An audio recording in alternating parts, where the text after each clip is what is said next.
കിഴക്കഞ്ചേരി ഗ്രാമപഞ്ചായത്ത് കുടുംബശ്രീ CDSന്റെ ആഭിമുഖ്യത്തിൽ പിന്നോക്ക വികസന കോർപ്പറേഷന്റെയും കമ്മ്യൂണിറ്റി ഇൻവെസ്റ്റ്മെന്റ് ഫണ്ടിന്റെയും വായ്പാ വിതരണം നടത്തി.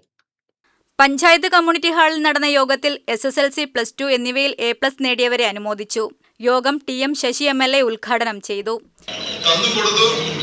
കുടുംബശ്രീ സംവിധാനത്തിൽ വിശ്വാസ്യത ഉറപ്പ് മറ്റ് ബാങ്കുകൾ മറ്റാളുകൾക്ക് ലോൺ കൊടുത്ത് തിരിച്ചു കിട്ടാതെ പിന്നാലെ പോയി പ്രശ്നമുണ്ടായി കലാപമായി വണ്ടിയെടുത്ത് പോയി ആകെ ബുദ്ധിമുട്ടെടുക്കുമ്പോൾ കുടുംബശ്രീകൾക്ക് സ്ത്രീകൾക്ക് കൊടുത്ത ലോണിന്റെ പിന്നാലെ പോകേണ്ട ആവശ്യമേ വരുന്നില്ല.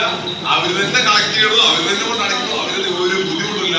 അവിടെ ബാങ്കിൽ കെട്ടിക്കിടക്കുന്ന പണം കൊടുത്താൽ മതി. ഇപ്പൊ എന്താ സ്ഥിതി? ഇപ്പൊ ബാങ്കിൽ വരികയാണ്. നിങ്ങൾക്ക് എത്ര വേണം? എനിക്കെന്താ അറിയുന്ന ബാങ്കുകൾ അവർ മറ്റേ ബാങ്കിൽ ഒന്ന് പറഞ്ഞിട്ട് ഞങ്ങളുടെ ആക്കി ഇപ്പൊ ലോൺ മറ്റേ ബാങ്കിൽ നിന്ന് ക്യാൻസൽ ചെയ്ത് ഞങ്ങളുടെ ആക്കിയെന്ന് പറഞ്ഞ ബാങ്കുകാർക്ക് പിന്നാലെ വരുന്നത് കുടുംബശ്രീക്കാര്. ആ നിലയിലേക്ക് കുടുംബശ്രീ സംവിധാനം മാറുന്നതിലും പണ്ട് ആദ്യഘട്ടത്തിൽ ഈ പറഞ്ഞ പോലെ സഹായം ചെയ്തു വന്നതാണ്.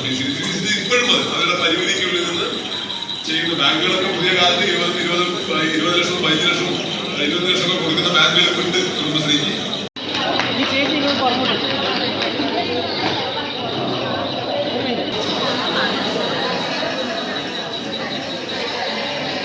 ഗ്രാമപഞ്ചായത്ത് പ്രസിഡന്റ് PM കലാധരൻ അധ്യക്ഷത വഹിച്ചു.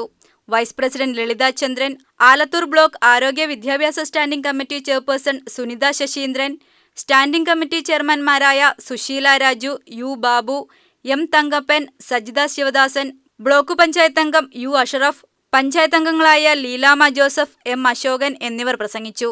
UTV news, Palakkad.